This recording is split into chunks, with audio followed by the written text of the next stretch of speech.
आज के पत्रकार परिषद में आपका स्वागत करते हुए दो विषयों के ऊपर आज की पत्रकार परिषद विशेष रूप से आयोजित करने का मकसद जो है, उसमें एक विषय नागपुर की सारी जनता उसको अच्छी तरह से सुपरिचित है। वह विषय है कि हाल ही में नागपुर में अंबाझरी इलाके में पिछले 21 दिन से अंबेडकरी जनता, लोग, समर्थक, खास करके महिलाएं, इनकी तरफ से पिछले लगातार 21 दिन से आंदोलन जारी है, धरना प्रदर्शन जारी है। क्यों जारी है? तो 1960 से लेकर 1960 से लेकर अंबाझरी में 44 एकड़ लैंड में दो हिस्टोरिकल हेरिटेज दर्जा की वास्तुएं थी, जगह थी। उसमें गार्डन था और उसमें दूसरा जो था वो अंबेडकर भवन था, अंबेडकर सांस्कृतिक भवन। अब उस 44 एकड़ लैंड को गलत तरीके से, गैर कानूनी तरीके से निजी लोगों के हाथों में सौंपने का फैसला जिस तरह से महाराष्ट्र सरकार ने लिया, उसके लिए गार्डन का भी सत्यानाश किया और अंबेडकर कल्चरल सेंटर को भी डिमोलिश किया गया। तो वो टोटल प्रॉपर्टी ही लगभग 1000 करोड़ की है। अब 1000 करोड़ की प्रॉपर्टी महाराष्ट्र सरकार, जिन्होंने कई जीआर निकाले, उनके मुताबिक डेवलपमेंट के नाम पर, विकास के नाम पर, सुशोभीकरण के नाम पर वो किसी निजी संस्था को देती है। पहले टेंडर के पहले 30 साल के लिए देती है, बाद में 30 साल का बदलकर 99 ईयर करती है और 1000 करोड़ की प्रॉपर्टी सिर्फ सालाना 1,50,00,000 इतने ही लगभग लीज रेंट, 1000 की प्रॉपर्टी और सालाना 1.50 लाख, और वो भी कितने साल के लिए दे रही है? 33 ईयर्स, 33 साल के लिए दे रही है। अब 33 साल के दे रही है तो 33 साल में वो कितना पैसा देगी सरकार को? तो आप 1,50,00,000 मल्टीप्लाइड बाय 33 ईयर्स, तो ये होते हैं लगभग 50 करोड़। तो 50 करोड़ 33 साल में महाराष्ट्र गवर्नमेंट को देगी और प्रॉपर्टी का आज का मूल्य है 1000 करोड़। तो ये सबसे पहले बड़ा भ्रष्टाचार का मुद्दा वर्तमान शिंदे फडणवीस के सरकार के समय में नजर में आया है, हुआ है। एक तरफ ये भ्रष्टाचार का मुद्दा है और दूसरी तरफ अंबेडकर कल्चरल सेंटर का मुद्दा है। अंबेडकर कल्चरल सेंटर, जिसकी जिम्मेदारी देखभाल करने की नागपुर म्युनिसिपल कॉरपोरेशन की है, उसके लिए अगर आप कानूनी प्रावधान देखें तो हमारे साथियों ने काफी होमवर्क किया है उसका। ये उसका मैप है। ये मैप में से एक जगह है वो गार्डन की है और एक जगह मेमोरियल की है, अंबेडकर सेंटर की है। और ये दोनों जगह की मेंटेनेंस, रिपेयरिंग, देखभाल, ये करने की जिम्मेदारी भारतीय संविधान के आर्टिकल 243 के तहत, आर्टिकल 243 के तहत ये म्युनिसिपल कॉरपोरेशंस की होती है। तो इसको कानूनी आधार है, संवैधानिक आधार है। पुणे म्युनिसिपल कॉर्पोरेशन की ये संवैधानिक 243 के तहत जिम्मेदारी होने के बावजूद वो एमटीडीसी को देना, फिर एमटीडीसी के माध्यम से फिर किसी और अन्य संस्था को देना, गरुड़ा एंड कंपनी जो भी है, तो ये भी गलत काम है, गैर कानूनी है, नॉट परमिसिबल इन लॉ।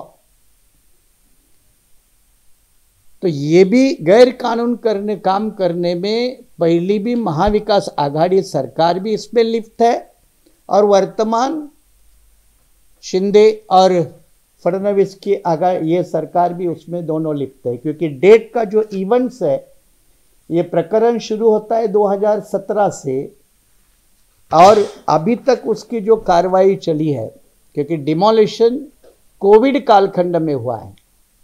ये भी एक बड़ी बात है कि कोविड कालखंड में नॉर्मली डिमोलिशन की एक्टिविटीज वगैरह होती नहीं है, लेकिन ऐसे समय में ये डिमोलिशन का काम करवाना और ये हेरिटेज दर्जे का सेंटर, हेरिटेज दर्जे का, क्योंकि हेरिटेज दर्जे का जब सेंटर होता है तो उसको आप रिपेयर कर सकते हो, मेंटेनेंस के नाम पे डिमोलिश नहीं कर सकते। तो ये तीसरी एक बड़ी गलती यहाँ के लोगों ने की है।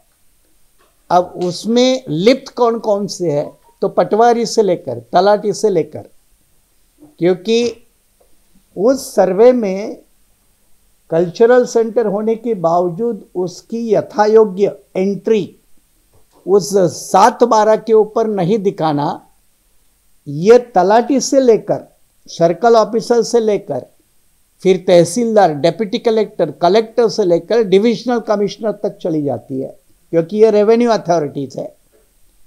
एक तरफ रेवेन्यू अथॉरिटी जिम्मेदार है, दूसरी तरफ म्युनिसिपल कॉर्पोरेशन अथॉरिटी जिम्मेदार है, तीसरी तरफ एमटीडीसी डिपार्टमेंट जिम्मेदार है और चौथी तरफ ये सारे जिनके अंडर आते हैं वो अर्बन डेवलपमेंट मिनिस्ट्री होती है महाराष्ट्र गवर्नमेंट की।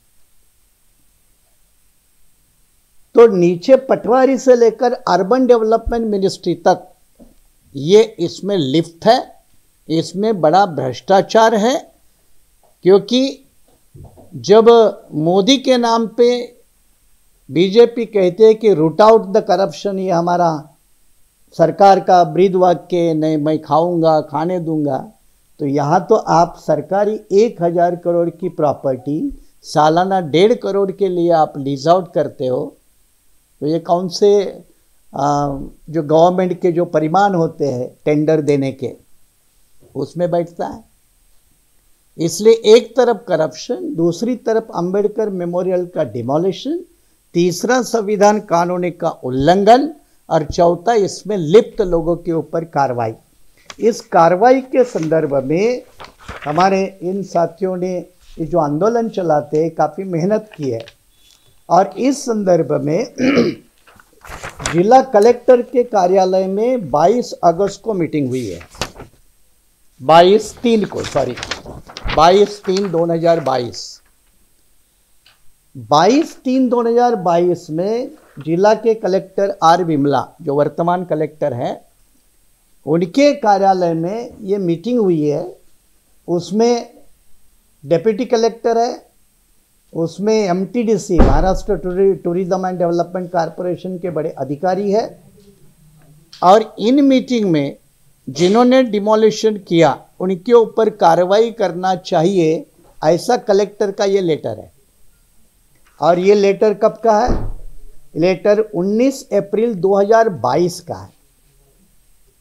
अब हम 23 में हैं, तो अप्रैल 22 का 1 साल होने को आया।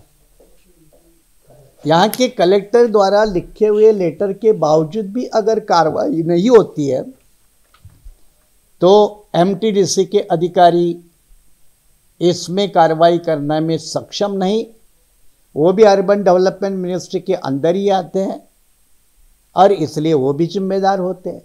दूसरी तरफ जो हमारे आंदोलन कर रहे हैं यहाँ के अम्बेडकरी लोग हैं, खास करके महिलाएं हैं, कई सामाजिक संगठन है जिनको कई लोगों ने समर्थन दिया है, उसमें हम भी एक है। 21 दिन से आंदोलन है, काम तो रुका हुआ है, काम के ऊपर तो लगभग रोक लगी है, लेकिन आंदोलनकर्ताओं की यह भूमिका है कि जब तक वो पुनर्निर्माण शुरू नहीं होगा तब तक आंदोलन नहीं रुकेगा। नागपुर ये कल्चरल कैपिटल है, वो भी फुले शाह अम्बेडकर का आंदोलन की कल्चरल कैपिटल है। इसलिए नागपुर में यह अगर आंदोलन बड़े पैमाने पे रूप लेगा तो उसको सरकार को संभालना भी बड़ा भारी मुश्किल पड़ेगा, क्योंकि इसके साथ कई मामले लिप्त है। और इसलिए इस आंदोलन को स्फोटक नहीं बनने देना, ये अगर किसकी जिम्मेदारी है तो सरकार की है। और उसका सॉल्यूशन ये है तो सरकार ने तुरंत दिया हुआ टेंडर उसको रद्द करना चाहिए और तुरंत अंबेडकर कल्चरल सेंटर का पुनर्निर्माण ये शुरू करना चाहिए। मैं प्रेस कॉन्फ्रेंस के माध्यम से वहाँ के लोकल विधायक जो कांग्रेस पार्टी के हैं, विकास ठाकरे, इनसे भी अनुरोध कर रहा हूँ कि ये उनके विधानसभा क्षेत्र का मामला है तो उन्होंने भी इसमें रुचि दिखानी चाहिए, दखल अंदाजी करना चाहिए। और ये जब डिमोलिशन हुआ तो महाविकास आघाड़ी की सरकार थी, तो इसलिए मैंने कहा कि दोनों सरकारें इसके लिए जिम्मेदार है, पूर्व महाविकास आघाड़ी की भी और वर्तमान फडणवीस शिंदे सरकार भी उसके लिए जिम्मेदार है। और इसलिए ये अगर कार्रवाई नहीं रोकी गई तो जो आंदोलन साथियों ने कई पुलिस स्टेशन में शिकायतें दी है, अंबाझरी पुलिस स्टेशन में लगभग 150 कंप्लेंट दिए है, लेकिन एफआईआर नहीं रजिस्टर्ड की। अब 150 कंप्लेंट आते हैं तो पुलिस का पहले फर्ज बनता है, सुप्रीम कोर्ट का ललिता कुमारी का जजमेंट है, मैं खुद कानून का वकील होने के नाते बता रहा हूं कि जब भी कोई कंप्लेनेंट अपनी शिकायत लिखित रूप से देता है तो उसको प्राथमिक एफआईआर मानना ही चाहिए। यह सुप्रीम कोर्ट के ललिता कुमारी जजमेंट के मुताबिक पुलिस स्टेशन के ऊपर बंधन कारक है। इसके बावजूद अंबाझरी पुलिस स्टेशन ने एक भी अभी तक वो कंप्लेंट एफआईआर में तब्दील नहीं किया है। अब जब पुलिस स्टेशन एफआईआर नहीं करता है तो फिर ऑप्शन ये होता है कि सीआरपीसी के अंदर प्राइवेट कंप्लेंट जुडिशियल मैजिस्ट्रेट के सामने दायर की जाए। और ये भी काम ये आंदोलनकर्ता साथियों ने किया है, वो जुडिशियल मैजिस्ट्रेट के सामने मूव हो चुके हैं और उसकी सुनवाई 2 मार्च को आने वाले हैं। जुडिशियल मैजिस्ट्रेट 2 मार्च को आदेश करे गए तो फिर सबके ऊपर एफआईआर रजिस्टर होगी। और इसलिए इस विषय के बारे में हम सारे लोग, एक तो लेट नहीं है, ये जो विषय है हमने 23 तारीख को असेंबली के ऊपर जो मोर्चा आया था उसमें भी एक सब्जेक्ट वो था। दूसरा बात, उसके बाद में सीएम एंड डिप्टी सीएम के साथ मोर्चा के सब्जेक्ट को लेकर जो मीटिंग मांगी है वो सरकार ने अभी तक मीटिंग फाइनल नहीं की। तो दिसंबर से पहले से ही हम विषय से लेकर संबंधित है, पहली बार नहीं कर रहे पार्टी लेवल पे। लेकिन जब नागपुर की जनता बड़े पैमाने पे आंदोलन कर रही है, जिसको कल मैंने खुद विजिट किया है और विजिट करके देखा है वो जगह को, आंदोलन को, इसलिए एक तो पुनर्निर्माण ताबड़तोड़ फैसला महाराष्ट्र गवर्नमेंट ने डिक्लेयर करना चाहिए, नंबर 1। जो दिया हुआ टेंडर है उसको खारिज करना चाहिए, रद्द करना चाहिए, फैसला नंबर 2। ये 2 फैसले अगर सरकार कैबिनेट मीटिंग में ऐलान करे तो भी काफ़ी समाधान हो सकता है और उसके मुताबिक सरकार फिर काम कर सकती है। उसके लिए फिर नई प्रोसेस अपनानी पड़ेगी, वो थोड़ा समय ले सकते हैं, हम भी समझ सकते हैं, क्योंकि पुनर्निर्माण एक दिन में नहीं होगा।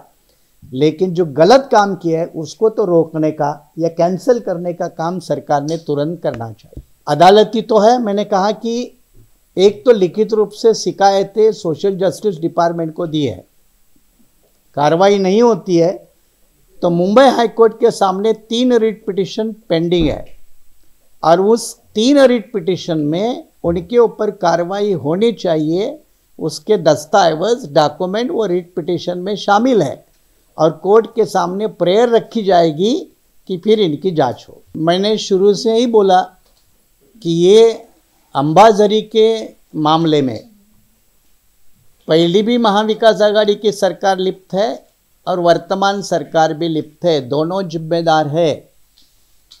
एक बात क्लियर हो गई।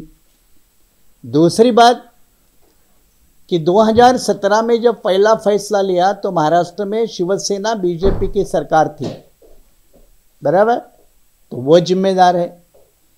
फिर अक्टूबर 2019 के बाद ये नई सरकार बनने तक जो फैसले लिए उसके लिए महाविकास आघाड़ी की सरकार जिम्मेदार है। उसमें मैं सीधा रूप से आपने नाम लेने को कहा तो एक तो सोशल मिनिस्टर, जस्टिस मिनिस्टर सारे लोग आते हैं तो मुंडे भी आ जाते हैं और सरकार बोलते तो मुख्यमंत्री से शुरुआत होती है, तो मुख्यमंत्री से शुरुआत होती है। फिर ये जमीन का मामला है तो रेवेन्यू मिनिस्टर आता है, अंबेडकर सेंटर का मामला है तो सोशल जस्टिस सामाजिक न्याय विभाग आता है, फिर नागपुर में आता है तो पालक मंत्री नितिन राउत का मामला आता है, फिर मनपा का एक रिजोल्यूशन है तो मनपा आ जाती है, फिर एमटीडीसी को पार्टी एक इसमें आए तो एमटीडीसी आ जाती है। और फिर मैंने कहा कि कलेक्टर से डिविजनल कमिश्नर से लेकर पटवारी तक जो रेवेन्यू मैकेनिज्म है वो सारे लोग उसमें जिम्मेदार आ जाते हैं। तो इनके ऊपर कार्रवाई होनी चाहिए कि एक तरफ ये शासकीय गवर्नमेंटल प्रॉपर्टी का एक तो सत्यानाश है और उसको जमीन के लूट के नाम पे सस्ते कौड़ी के भाव पे किसी प्राइवेट लोगों को देना, चाहे उसमें वो गरुड़ा अम्यूजिंग पार्क की वो कंपनी हो या और कोई कंपनी हो, तो इसमें जो भी लिप्त है किसी भी पार्टी के हो, चाहे वो कांग्रेस के हो, बीजेपी के हो, एनसीपी के हो, शिवसेना के हो या किसी के भी हो, इनके सारे के ऊपर कार्रवाई होनी चाहिए। ये बीआरएसपी की भी भूमिका है और आंदोलनकर्ताओं की भी क्लियर कट भूमिका है। नहीं, मैं तो उनके नाम को नहीं जानता कौन है, लेकिन जो भी गरुड़ा कंपनी के डायरेक्टर्स होंगे, पार्टनर होंगे, they all will be involve. जब लीगल प्रोसीडिंग शुरू हो जाएगी ना, लीगल प्रोसीडिंग ऊपर लेवल पे, तब वो सारे के सारे जितने भी ऑन रिकॉर्ड है वो पार्टी बनेंगे। जो इस विषय के साथ जुड़े हैं, कोई भी संगठन के हो, कानूनी रूप से अगर हाईकोर्ट का भी दरवाजा खटखटाना पड़ा तो हम उसको खटखटाएंगे, लेकिन किसी भी कीमत पर सरकार का यह गलत जोर जबरदस्ती वाला, कानून का उल्लंघन करने वाला, आर्टिकल 243 के तहत मनपा की जिम्मेदारी है, वो मनपा नहीं निभा रहे, उनके खिलाफ जो भी संबंधित लोग हैं इनके ऊपर कड़ी कार्रवाई के लिए पहल हम करेंगे। एक तरफ से आंदोलन, दूसरी तरफ से कानूनी रूप की लड़ाई, ये एक मामला। और दूसरा मामला जो मैंने आपके सामने प्रेस में रखा है वो है बार्टी का करप्शन। बार्टी के करप्शंस को लेकर बार्टी को जो फंडिंग होता है, बार्टी नाम की संस्था ऑटोनॉमस बॉडी है, महाराष्ट्र का स्टेट गवर्नमेंट का ministry of social justice department है, उसके अंदर आती है, करोड़ों रुपए का बजट होता है। उस बजट से शेड्यूल कास्ट के स्टूडेंट्स लोगों के लिए ये जो कॉम्पिटिटिव एग्ज़ाम के सेंटर चलाए जाते हैं, आईएएस, आईपीएस या स्टेट गवर्नमेंट या सेंट्रल गवर्नमेंट के सर्विसेज, उसके लिए तो वर्तमान हालत में 30 सेंटर है, उसको बंद करने का प्लान बार्टी ने किया है। अभी फिलहाल आज वो सेंटर बंद है, उसके खिलाफ नागपुर हाईकोर्ट में, औरंगाबाद बेंच के सामने और मुंबई हाईकोर्ट में तीनों जगह लगभग 12 रिट पिटिशन पेंडिंग है। 12 रिट पिटिशन पेंडिंग है। 12 रिट पिटिशन में औरंगाबाद बेंच ने एक में स्टे दिया है। स्टे की प्रक्रिया मुंबई के सामने चली है, उसको खुद मैं वकील करके डील कर रहा हूँ। और ये सेंटर में राजनीतिक दबाव के कारण अकोला, बुल्ढाना में एक एक आदमी को 3 सेंटर दिए, उसको नागपुर बेंच ने कैंसिल किया। तो उसमें भी करप्शन का मामला है। और इसमें करप्शन की शिकायत ये सेंटर चलाने वाले लोगों ने लिखित रूप से महाराष्ट्र गवर्नमेंट के सचिव इनको दी है, लिखित रूप से दी है। और उसमें कहा गया है कि ये सेंटर अगर आगे चलाना है तो हमको 25 लाख की डिमांड करते हैं। इस तरह की डिटेल लिखित रूप से सूचनाएं दी है।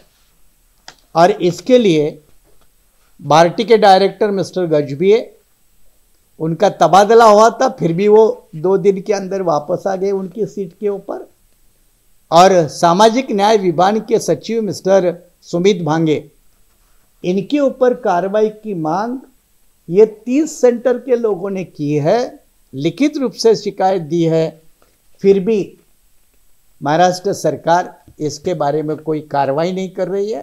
तो ये दोनों मामले सामाजिक न्याय विभाग से संबंधित है, दोनों में भ्रष्टाचार की समानता है, दोनों में फुले शाह अम्बेडकरी लोगों के ऊपर अन्याय के मामले हैं। यानी इसलिए आज की पत्रकार परिषद इन 2 विषयों के संबंधित है।